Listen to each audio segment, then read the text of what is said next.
प्रिय विद्यार्थियों नमस्कार। मैं आज आपके सम्मुख पुनः उपस्थित हूं अगले वीडियो में भारत के संविधान की विशेषताओं की परिचर्चा करने के लिए। विद्यार्थियों, आपसे हमने पिछले वीडियोज में संविधान की प्रस्तावना और संविधान में वर्णित विषय वस्तु की व्यापक परिचर्चा किया और मुझे उम्मीद है कि संविधान की प्रस्तावना और उसमें वर्णित विषय वस्तु से जरूर IAS mains, PCS mains, prelims, SSC, railway और स्नातक के माइनर कक्षाओं के प्रश्न पत्रों में अवश्य प्रश्न आएंगे, ये मेरा अपना विश्वास है। और आज हम आपसे भारत के संविधान की विशेषताओं की परिचर्चा करने के लिए उपस्थित हुए हैं। भारत का संविधान जब हम देखते हैं तो भारत का संविधान हमें विश्व में सबसे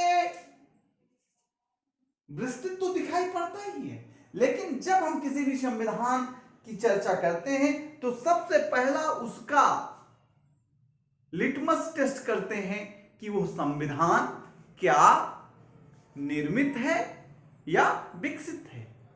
तो भारत का संविधान जो है निर्मित संविधान है। कैसा संविधान है? निर्मित संविधान। निर्मित क्यों है?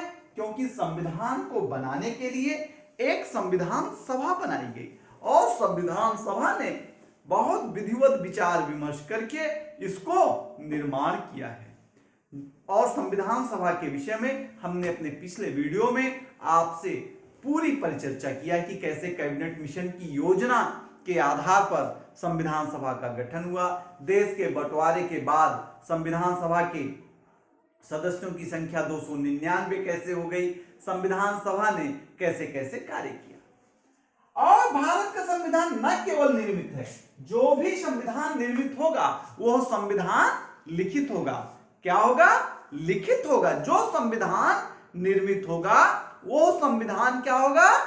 लिखित होगा। ये इसका बेसिक नेचर है, कोई एग्जिस्टेंस है। निर्मित है तो लिखित है, विकसित है तो अलिखित है। आप इस बात को समय ध्यान रखिए कि यदि संविधान विकसित हुआ है तो संविधान अलिखित होगा, यदि संविधान निर्मित हुआ है तो संविधान लिखित होगा। भारत का संविधान निर्मित और लिखित है। क्या है? निर्मित और लिखित है। अमेरिका का जो संविधान है, यूएसए का जो संविधान है, ये निर्मित और लिखित है। ये विश्व का पहला निर्मित लिखित संविधान है। कौन सा? संयुक्त राज्य अमेरिका का। और ब्रिटेन का संविधान विकसित और अलिखित है। ब्रिटेन का संविधान कैसा है? विकसित है और अलिखित। भारत का संविधान कैसा है? निर्मित है और क्या है? लिखित है। ठीक है। दूसरा, भारत का संविधान बहुत विस्तृत है, बहुत व्यापक है। संविधान निर्माताओं ने जितनी चीजों की परिकल्पना कर सकते थे, संविधान निर्माता जितनी बातें सोच सकते, उन सारे समस्याओं का समाधान भारत के संविधान में दिया। भारत का संविधान अन्य देशों की तुलना में थोड़ा मोड़ा नहीं, बड़ा है, बहुत बड़ा है। कितना बड़ा है? बहुत बड़ा है। मिश्का भी बता रही है कि भारत का संविधान क्या है? बहुत बहुत। थैंक यू बेटा। अब आप देखिए, अमेरिका के संविधान में 7 आर्टिकल हैं। अमेरिका के संविधान में कितनी आर्टिकल हैं? 7 आर्टिकल। हाँ। ऑस्ट्रेलिया के संविधान में 128 आर्टिकल हैं। ऑस्ट्रेलिया के संविधान में कितनी आर्टिकल है? 128 आर्टिकल है। कितनी आर्टिकल है ऑस्ट्रेलिया के संविधान में? 128 आर्टिकल है। चाइना के संविधान में 147 आर्टिकल है। चाइना के संविधान में कितनी आर्टिकल है? 147 आर्टिकल है। नहीं, कनाडा के संविधान में 147 आर्टिकल है। किसके? कनाडा के संविधान में 147 आर्टिकल। चाइना के संविधान में 106 आर्टिकल है। चाइना के संविधान में 106 आर्टिकल है। और नेपाल के संविधान में जो पुराना है वो 74 आर्टिकल है। नेपाल के संविधान में 74 आर्टिकल है। अब तो वहां नेपाल में जेडजे की क्रांति हो गई है, अब नया संविधान वहां बनेगा, अब इसका कोई मतलब नहीं रहेगा। और इंडिया के संविधान में 395 अनुच्छेद हैं। कितने अनुच्छेद हैं? 395। पहले 8 अनुसूचियां थी, अब हो गई है 12 अनुसूची और 22 भाग हैं। 22 भाग हैं। तो भारत के संविधान में क्वेश्चन पूछता है, ध्यान रखिएगा कि 395 अनुच्छेद, मूल संविधान में 8 अनुसूची, वर्तमान में 12 अनुसूची और 22 भाग हैं। भारत का संविधान क्या है? बहुत ही विस्तृत है। भारत का संविधान लोक संप्रभुता पर आधारित है। भारत का संविधान क्यों लोक संप्रभुता पर आधारित है? आप भारत की प्रस्तावना को देखिए।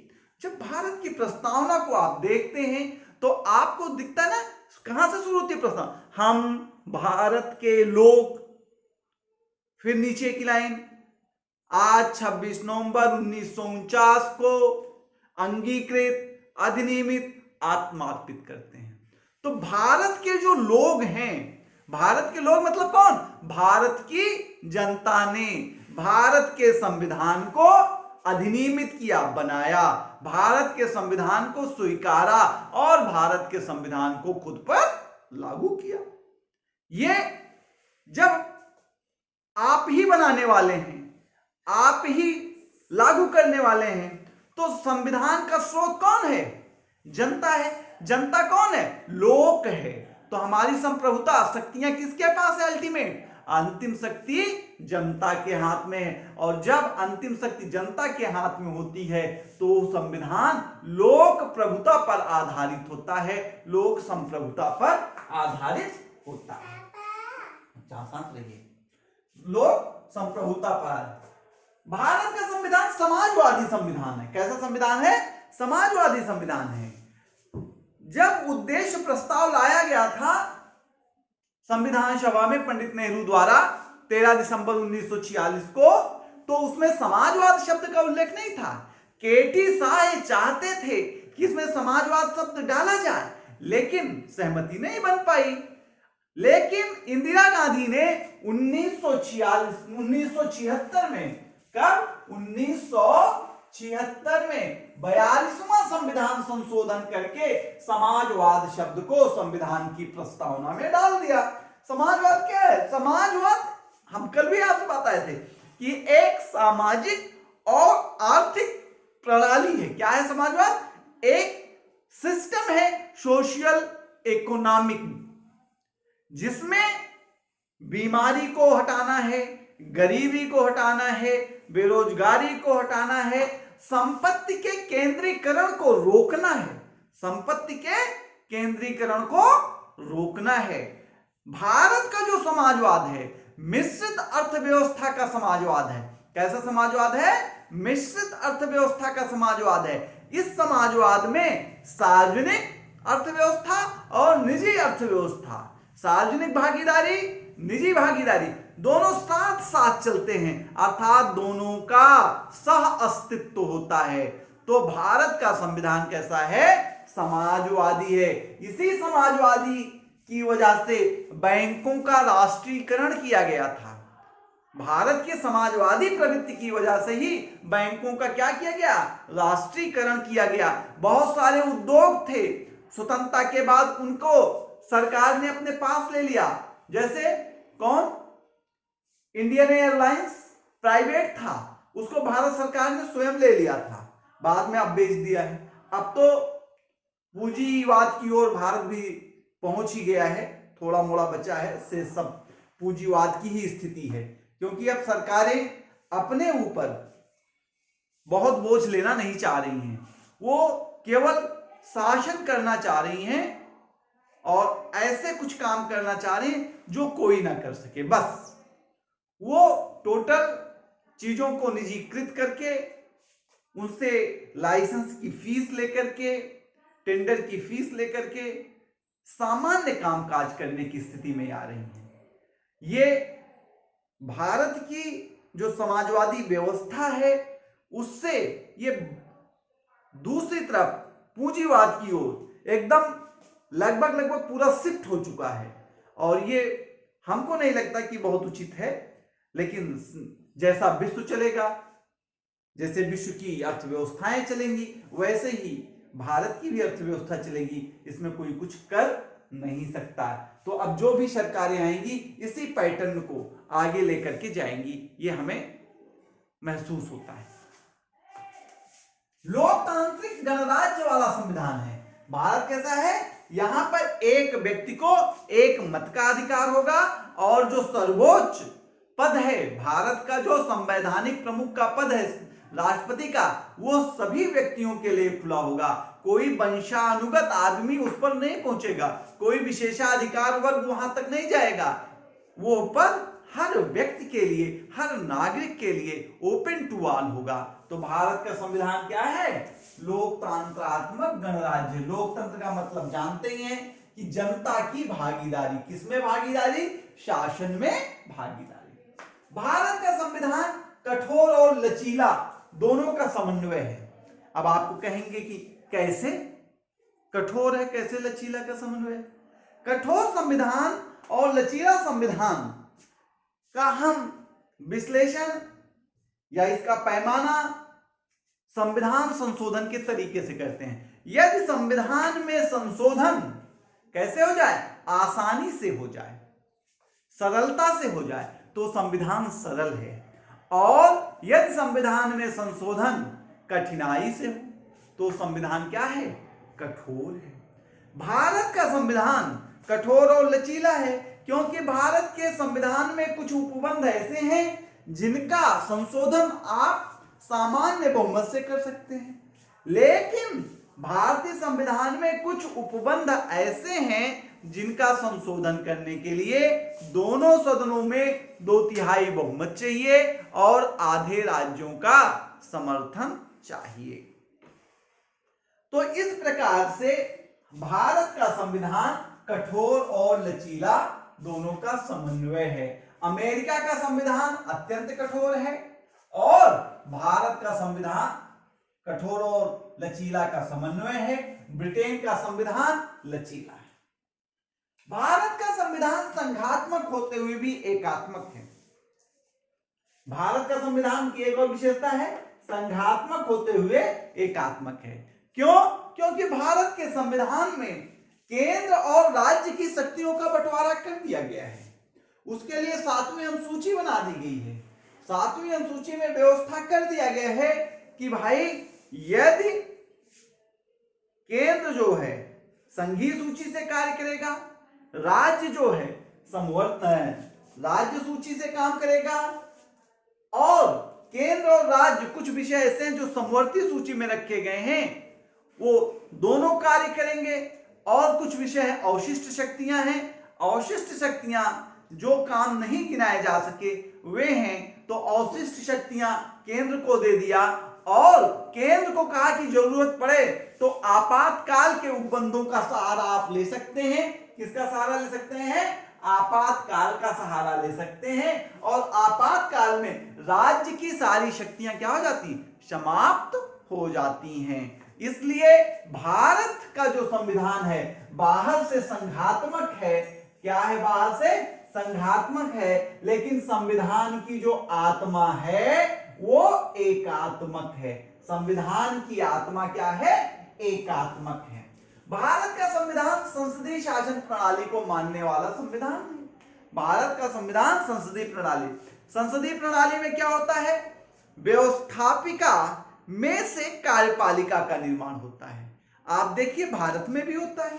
कैसे?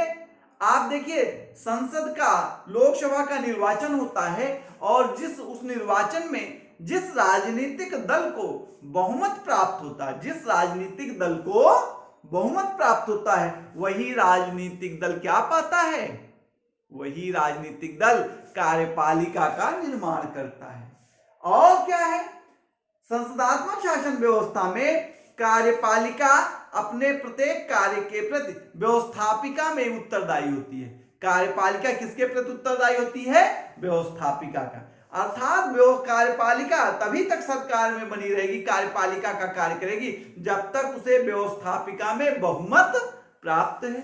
आप देखिए, भारत का प्रधानमंत्री है, उसका मंत्रिमंडल है, वो तभी तक प्रधानमंत्री बना रहेगा, मंत्री बना रहेगा। मोदी जी हैं, उनका कैबिनेट है, ये लोग तभी तक सरकार में रहेंगे, तभी तक प्रधानमंत्री बने रहेंगे, जब तक लोकसभा में जितने सदस्य चुनकर आए हैं उसमें से आधे से एक ज्यादा मोदी जी और उनकी मंत्रिमंडल के साथ खड़े रहेंगे। यानी स्पष्ट है कि कार्यपालिका व्यवस्थापिका के प्रति उत्तरदायी होती है।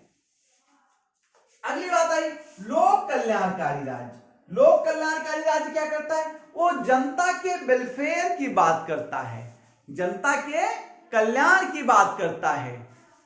आप देखिए, भारत का संविधान ऐसे राज्य की परिकल्पना कर रहा है जो लोग के कल्याण की बात करे, गरीबी से मुक्ति दिलाए, शोषण से मुक्ति दिलाए, बीमारी में सहायता करे, आवास की व्यवस्था करे, आदि आदि।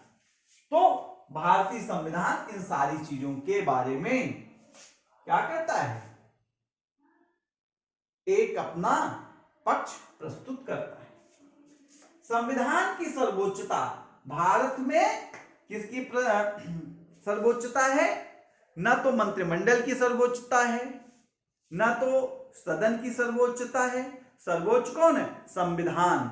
सभी संस्थाओं को, चाहे वो कार्यपालिका हो, चाहे व्यवस्थापिका हो, चाहे न्यायपालिका हो, सभी को किसके दायरे में रह के काम करना होगा? संविधान के दायरे में रह करके काम करना पड़ेगा।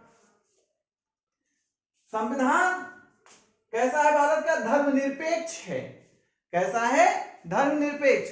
मतलब कि संविधान किसी भी धर्म को ना तो वरीयता देता है और ना ही अवनमित करता है, ना तो उसको नीचे गिराता है, ना तो ऊंचा उठाता है। आप देखिए, धर्मनिरपेक्ष राज्य भारत है, अयोध्या में मंदिर बन रहा है, सरकार उसमें भागीदारी नहीं कर रही है। क्यों? क्योंकि भारत धर्मनिरपेक्ष राज्य है। सरकार का आदमी उस मंदिर को बनवाने में कोई आदमी काम नहीं कर रहा है, सब प्राइवेट लोग हैं, सरकार का उससे कोई लेना देना नहीं है। तो भारत कैसा है? धर्मनिरपेक्ष राज्य। और कब धर्म ये लाया गया?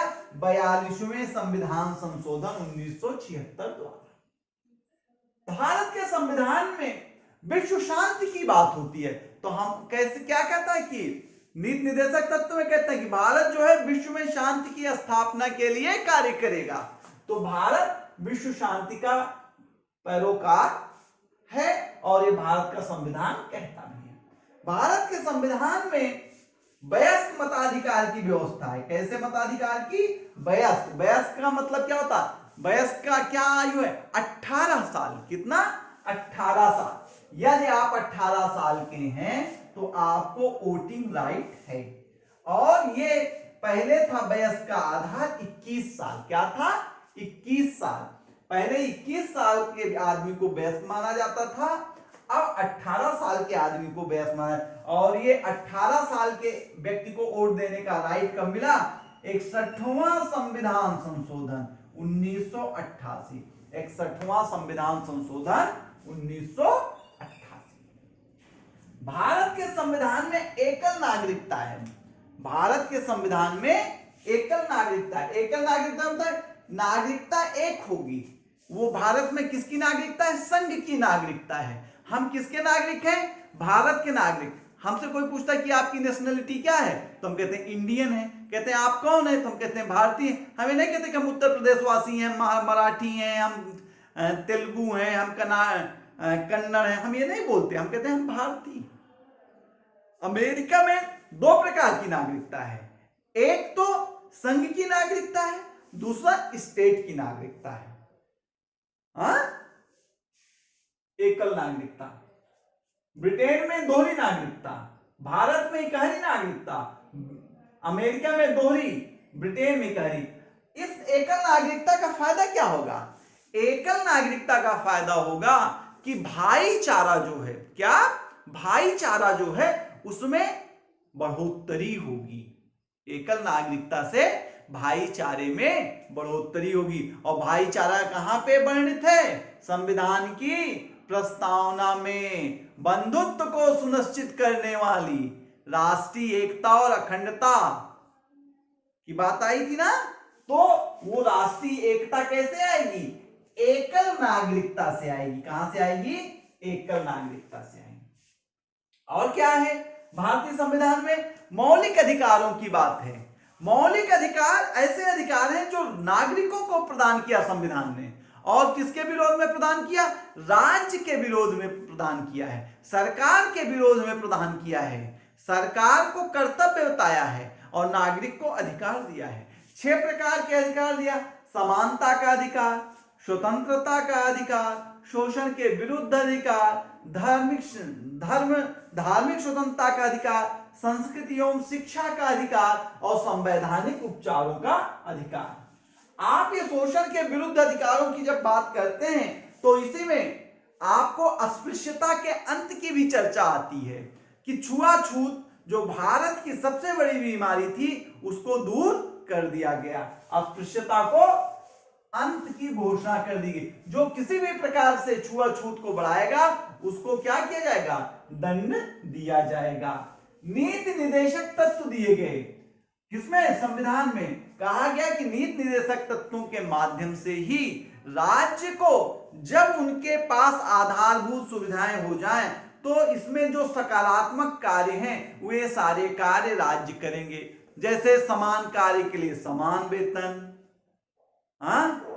मातृत्व अवकाश, बाल एवं पुष्टाहार, बालकों का सुकोमल बालकों की देखरेख आदि आदि। स्थानीय सुशासन इसमें दिया गया।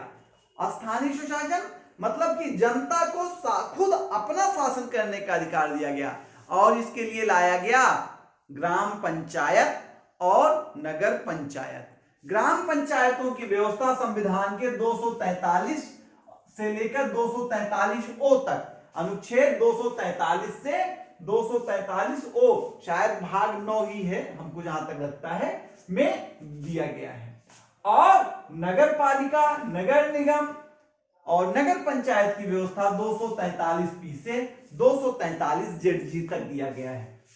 इस प्रकार से भारत के संविधान की हम आपसे बात कर रहे हैं, उसकी विशेषताओं की और स्वतंत्र न्यायपालिका की भी परिचर्चा की गई है। यह कहा गया है कि किसी भी जज को उसके पद पर आने पर जो वेतन भत्ता और सुविधाएं मिल रही उसको कोई भी सरकार घटा नहीं सकती। ऐसा इसलिए किया गया कि यदि जज को यह भय होगा कि हम सरकार के पक्ष में नहीं रहेंगे तो हमारी सुविधाएं घट जाएंगी, हमारे वेतन घट जाएंगे, तो उसकी निष्पक्षता प्रभावित होगी। इसलिए यह व्यवस्था किया गया कि उसकी निष्पक्षता कायम रहे, न्यायालय निष्पक्ष बना रहे। और मौलिक कर्तव्यों की व्यवस्था किया गया। भारतीय संविधान मौलिक कर्तव्यों की भी बात करता है। संविधान के 4 का में या 4A, संविधान के भाग 4A अनुच्छेद 51 का में 10 मौलिक अधिकारों की परिचर्चा की गई है। ये मौलिक अधिकार हमने कल आपको बताया था कि रूस से लिया गया है और इन मौलिक कर्तव्यों के द्वारा प्रकृति की रक्षा की बात की गई है, अपने राष्ट्रीय स्मारकों की रक्षा की बात की गई है, अपने सेनानियों और प्रतीकों के प्रति सम्मान की चर्चा की गई है, पर्यावरण की चर्चा की गई है। ये सारे कर्तव्य बताए गए हैं। इस प्रकार से हमने आपसे संविधान की विशेषताओं की परिचर्चा किया और हम समझते हैं कि इससे भी कुछ ना कुछ प्रश्न आपको मुख्य परीक्षाओं में लिखने में सहायता देगा। साथ ही साथ माइनर के जो स्टूडेंट हैं बीए के और मेजर के जो हैं उनको बता दें कि ये शार्ट क्वेश्चन के रूप में आपके पेपर में जरूर आएगा। इसको आप अच्छे से पढ़ें। और आपको मैं बताना चाहता हूं कि हम कल आ रहे हैं आपको नागरिकता के विषय पर बताने के लिए। हम उम्मीद करते हैं कि आप हमारे वीडियो को लाइक, सब्सक्राइब और शेयर जरूर करेंगे, हमें प्रोत्साहित करेंगे। मित्रों, हमारे YouTube लिंक का हैंडल है लर्न विथ DRGT, बिना स्पेस के सब रहेगा, LEARN,